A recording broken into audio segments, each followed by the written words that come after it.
Greetings to another video. Today's going to be 8 different items that I think the majority of cyclists, yes, including you, will not own, and I think you should own. Actually, there's one on this list that I still don't own after 11 years of cycling, so I need to get my act together and still get this one. So the first one is a chain wear indicator tool. So the reason why these are important, actually these only cost maybe a fiver, like £5–10 if that. The reason why these are important is basically as you ride your bike, your chain will stretch over time. And if you don't get that changed in time by using one of these chain wear indicators, it means that you're going to be wearing down your cassette, which means that you're potentially then going to have to change your cassette, which is more expensive.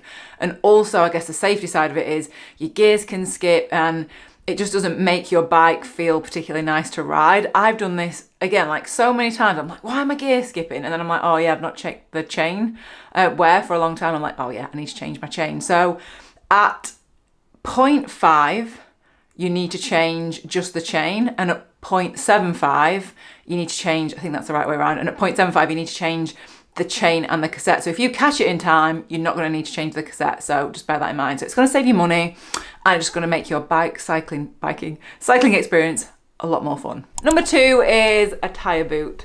I did not start carrying one of these until way into my cycling.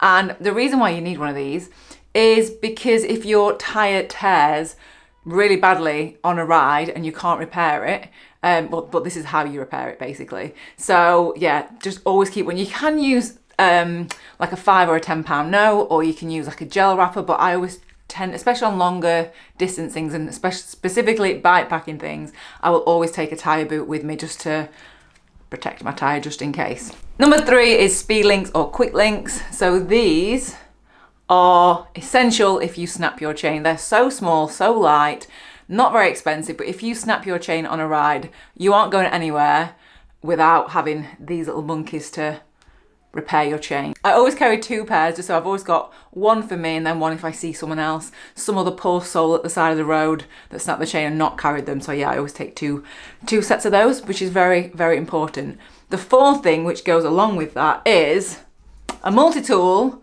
but a multi-tool that has a chain breaker on it, or just a chain breaker on its own. So many times, again, I've seen people, it's happened maybe 3 or 4 times, that someone's chain snapped, they've not got a chain breaker to actually taking the broken piece of chain off to be able to put the speed link on. So just make sure you've got your tools and you know how to use them and you've got all the tools that you need. So yeah, chain breaker and speed links. There's no point carrying one without the other. Right, the next one, I've got a confession, I still don't own one. Torque wrench.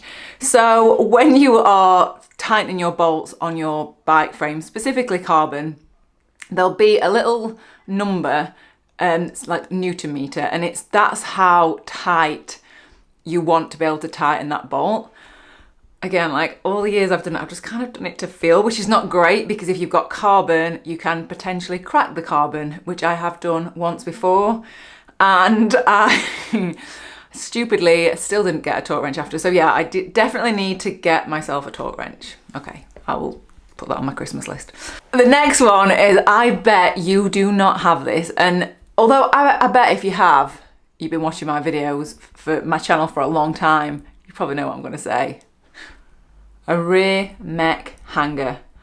Get one of these. If you get nothing else from this video, take away that you need one of these for your bike, specifically your frame, because these aren't generic. So all these other things are generic, you can get them anywhere. This will only fit on my frame bike. I mean, some of the sizes and designs do go on multiple bikes, but you need to get your specific one for your specific frame.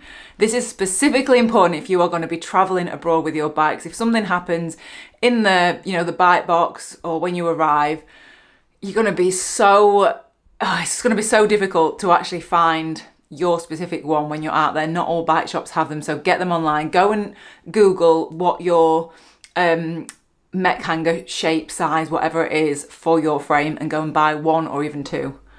Always carry it. When I did my first long distance multi-day thing, which was Land's End John O'Groats, my rear mech snapped the very first day and I was gutted. However, a little smug Katie there was like, oh, I've got a rear mech in my bag, I can fit that on. So literally at the side of the road, took that off, put a new one on, and I was just pedaling away. I was like, I do not want to get the broom wagon the first day of this trip. That would just be so sad. So yeah, because of that lovely little thing, I was able to carry on riding. We want to stay on our bikes, don't we? We don't want to be getting broom wagons. We don't want to be getting taxis. So go and get one of these right now, please.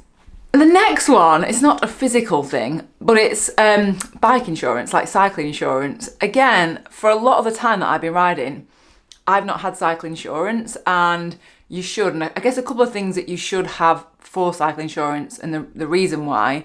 One, obviously to protect your physical things. So if your bike breaks, you can have the insurance for that, but also like personal cover. So if I ride and I smash into somebody's car, I'm then covered for the cost. I don't have to then go and basically pay for that. Like, I've got the insurance to cover it, and mine is worldwide insurance. This is not like an advert for any of those. I can't remember who it was, but I think it's with Yellow Jersey, I think. But yeah, I've got worldwide cover on mine, so wherever I'm in the world, everything's covered. There's lots of other things why you would want it. So it covers your bike. Sometimes you can cover your like your Garmin, for example. But me specifically, it's more the personal liability, and also medical costs. So if you are, have an accident or something and you need that cover when you're out there, make sure you've got that cover, because that is, I guess for me, that's the main thing. It's not necessarily the bike, it's more my medical cover if something happens and I'm abroad, because those costs rack up. And I know a lot of general travel insurance won't cover cycling because it's kind of like a risky or high, I don't know what the word is, activity. So just make sure if you do just get regular travel insurance, that covers it if you are going to be riding when you're away. So that's another thing. And the last one, I can't actually find it to show you, but it's around somewhere. I guess it's the concept of it, it's not necessarily the actual thing, is having ID on you somewhere. So whether that's in your top tube bag, like a little card with all your details on, or I've got a really nice, like an ID bracelet. It's just kind of like a rubber band. It's got a little metal piece on it, and it's got all my name, my details, my emergency contact, and if you've got any allergies or anything. Because I do think, it's like with the insurance thing, you just want to think of all the nice things, but some things do go wrong, and having that is just there just as a very easy way. If something does happen, someone's going to know who you are. So you can always put that on your phone as well, but I like having like an actual physical thing like on me somewhere. I don't want to end on that. Let me end with like another one. Let me try and think of one more. I've got a list of them, but I don't want to end with like not a sad one, but like a scary one. What's one thing that people don't have? Do you know one thing that people don't have? I didn't have this either. Is patience. Like, when I first started riding, I was like, I want to do this and I want to do this, and I just want it to be like at this level and at this level of fitness, and I want to be able to do that. And like, you can push yourself to do it, but I think we all want things very, very quickly and want to be this fitness level, this fast.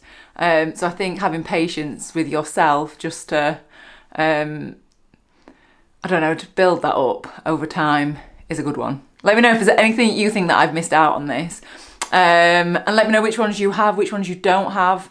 And yeah, any of the ones that you think I've missed off. Thank you so much for watching. I will see you on the next video. Goodbye, goodbye, goodbye.